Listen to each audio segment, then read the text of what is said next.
May I speak in the name of our loving, liberating, and life-giving God. Amen. Please be seated.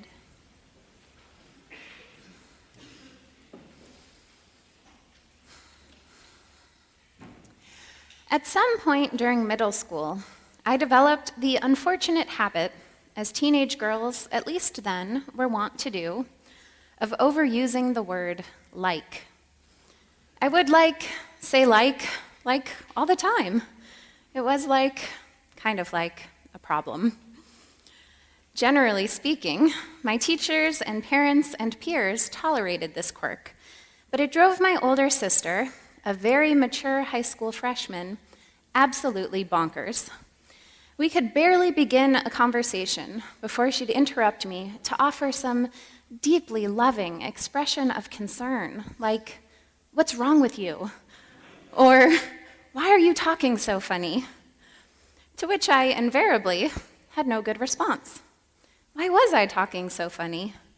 Did some inner insecurity manifest in this newfound stutter?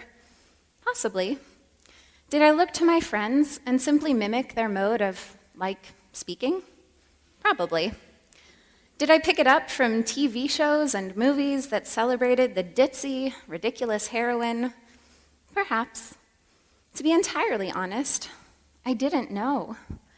Looking back now, I wonder if I wasn't at some critical juncture in linguistic development when I was capable of much more nuanced, complex thought than my tongue was yet ready to transmit, and all of those likes gave me a little more time to figure out what I was actually trying to say. But in all fairness, this, like all of the other possibilities, is nothing more than a hypothesis. I had no good answer for my sister. I have no good answer to her questions. I simply trusted that she would wait out this storm, and thankfully, she did.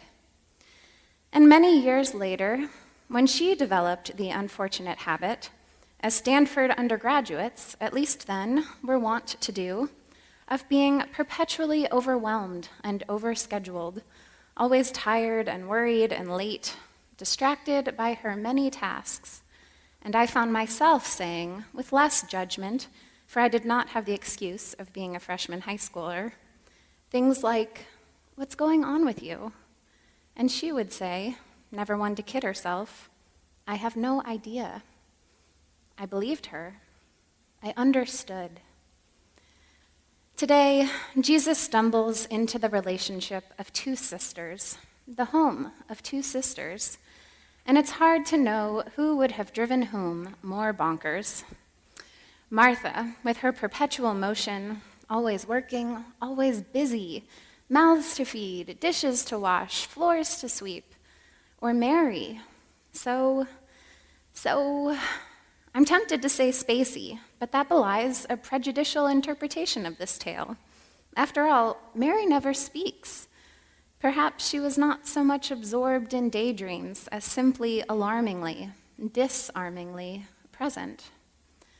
And along comes this wandering wise men, requiring of them, as usual, the requisite hospitality dictated by culture and custom. Tea, a warm place to sleep, a meal, for 3 long days. So Martha, the older sister, never one to kid herself, gets to work. But Mary, she's caught up in her own world, captivated by the moment. And this teacher, well, he certainly doesn't seem like any of the others. If only Martha would stop fussing. A spot of tea, a little more wine, the figs are beyond compare. She could finally focus. Mary, shooting Martha the stink eye, finally snaps her sister's last exhausted nerve, who cries, "Lord, do you not care that my sister has left me to do all the work by myself? Tell her to help me." Thinking she has surely gained the high ground, Martha smiles smugly, and Mary swallows hard as they both wait for this strange teacher to chide the child in the room. But much to both of their surprise, he turns to Martha with a look of deep understanding, eyes full of compassion, saying, "Martha, Martha, my dear, my friend, my love, You are worried and distracted by many things. There is need of only one. Mary has chosen the better part, which will not be taken away from her. Oh, how many ways into this text there are. Perhaps I should take the archetypal. This view sees Martha and Mary as two types of people, two ways of patterning a human life. Martha represents the active life, a life lived in the world, a life full of tasks and work and marriage and balancing checkbooks and children and all the legitimate distractions of adulting. While Mary represents the path of the contemplative, a monk or a nun, perhaps the priest, who has chosen the quiet way of self-denial and self-deprecation, a life open to and embracing of the ultimate distraction of noticing God's movements in the world. Mary has, apparently, chosen the better part, a life of quiet, humble simplicity, of prayer and service, this being obviously superior to the worldly life of action. Only, well, lives just never seem to fall into such clearly delineated categories. In The Active Life, a delightful and courageous book, Quaker educator Parker Palmer takes on this illusory dichotomy with force, arguing that many, perhaps most, people of good and deep faith are called to active lives, lives lived in the muck and mire and joy and jealousy and agony and ecstasy of the ordinary world, including, to be clear, most Protestant clergy and religious folk, present company included. Surely God values, celebrates, delights in the path of the doer, the active life. If not, why would God call so many people into it? The archetypal being a far too simplistic lens, perhaps I'll take the feminist route.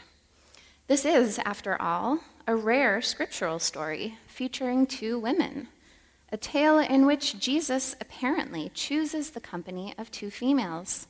One is serving, the Greek word diakona, the same that will go on to inform the ordained role of the deacon, which, side note, was an office even the Bible attests to being held by women in the early church, while the other, Mary, is sitting quietly at Jesus' feet.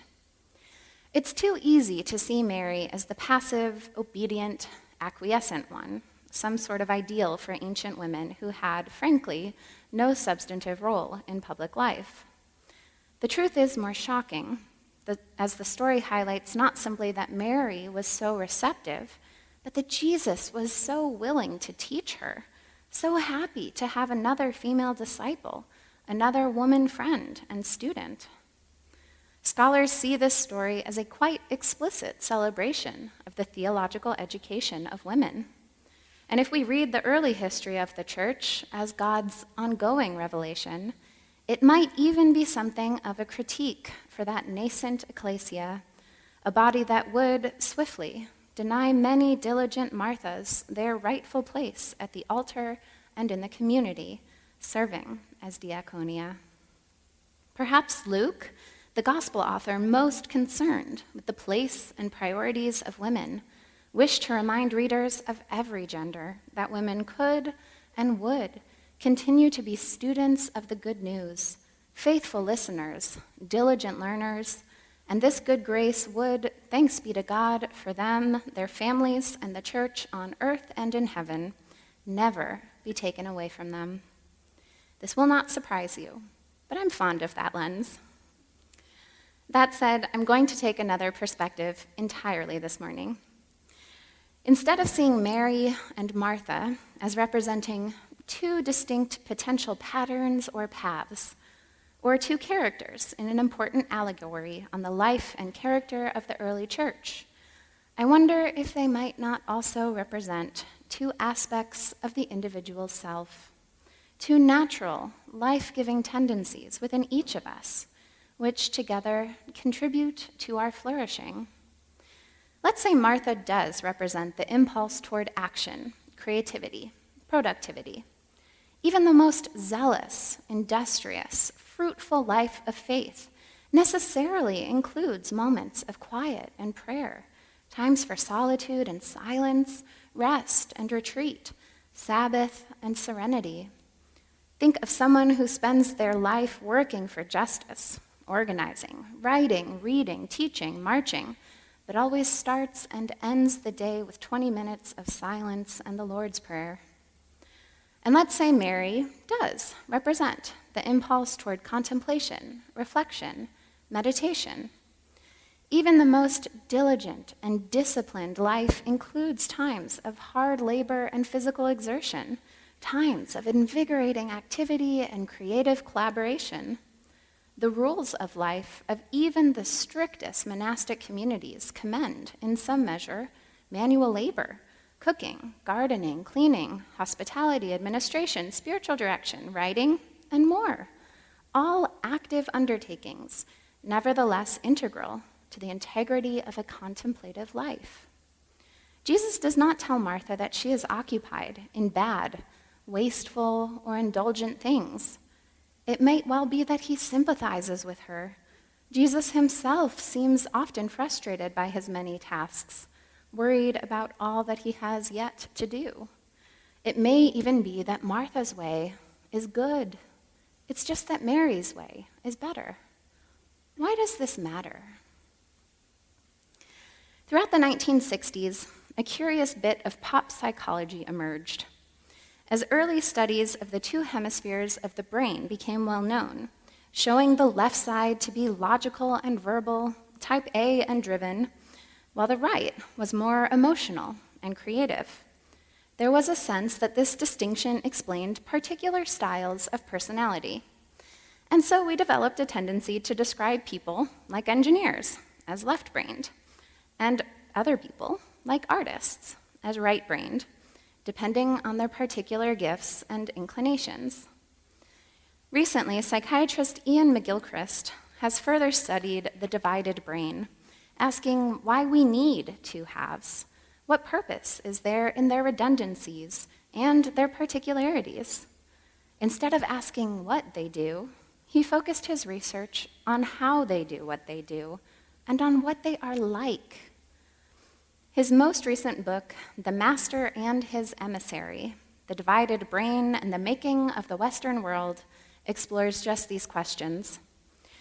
Critically, he notes that while the two hemispheres of the brain do indeed do different things, and even have radically different priorities, being fully human requires not only the input of each side, but the balanced input of each side. This balance, though, is fundamentally lopsided. The right side focuses on the big picture, the left on the details. The right side is concerned with a coherent narrative, the through line, the connections, the big picture, not unlike Mary. The left side wants to reduce experience to patterns, algorithms, details, tasks, not unlike Martha. McGilchrist argues that both are essential. If you can't see the big picture, you don't understand what you're doing. If you can't hone in on details, you can't accomplish the simplest tasks. The trouble is, Western culture has become obsessed with the analytical functions of the left hemisphere. The title of McGilchrist's book comes from a parable about a wise spiritual master who rules over a land. The master appoints an emissary, a smart, capable messenger, whose job is to carry the master's instructions all across the land. He is driven and intelligent, but not wise enough to know what he does not know. So at some point, the emissary, proud and indignant, thinks, why am I the schmuck doing all the work while my master just sits around all day thinking? So he puts on the master's cloak and pretends to be the one in charge. Only because he doesn't know what he doesn't know, and he's not hearing from everyone else. He brings ruin upon the community and upon himself, and the kingdom falls apart. McGilchrist sees this as a cautionary tale in our own left hemisphere world, because the truth is the brain only works properly when the right side, that reflective, contemplative side, dons the cloak and holds it all together. We need the through line, the story, the big picture, first and foremost. And yes, it is wonderful to understand that big picture in greater detail and with heightened clarity through analytical thinking. But the critical mind on its own has no priorities, no values, no morals, no sense of right and wrong. It is helpful, it has important functions, but it misses the point. It is the right side that must lead. Perhaps this is not unlike what Jesus meant when he told Martha that her sister had chosen the better part. The active impulse is good, sacred, holy, life-giving, but it is through contemplation, it is through prayer, that we are grounded in the most sacred story of all, that our lives are woven into a big picture that is more expansive than our own small-mindedness, and that we are reconnected with the ultimate through line, God. The patterns of our active lives ought to be informed by our contemplation and prayer, not the other way around. Can you imagine how unbalanced life would be if our prayer and contemplation were chiefly defined by our worldly needs and constraints, our fears and insecurities, our driven diligence? Sadly, most of us probably can, because this is usually how we are taught to approach our contemplative lives, as emissaries of a busy, distracted, worried master, something we do with our leftover time, an extra, an indulgence, a distraction. How different might our lives be if we followed Mary's example and trusted Jesus' wisdom? How much fuller, richer, more engaged, and more alive might we find ourselves? Martha, you are worried and distracted by many things. There is need of only one. Mary has chosen the better part, which will not be taken away from her. Amen.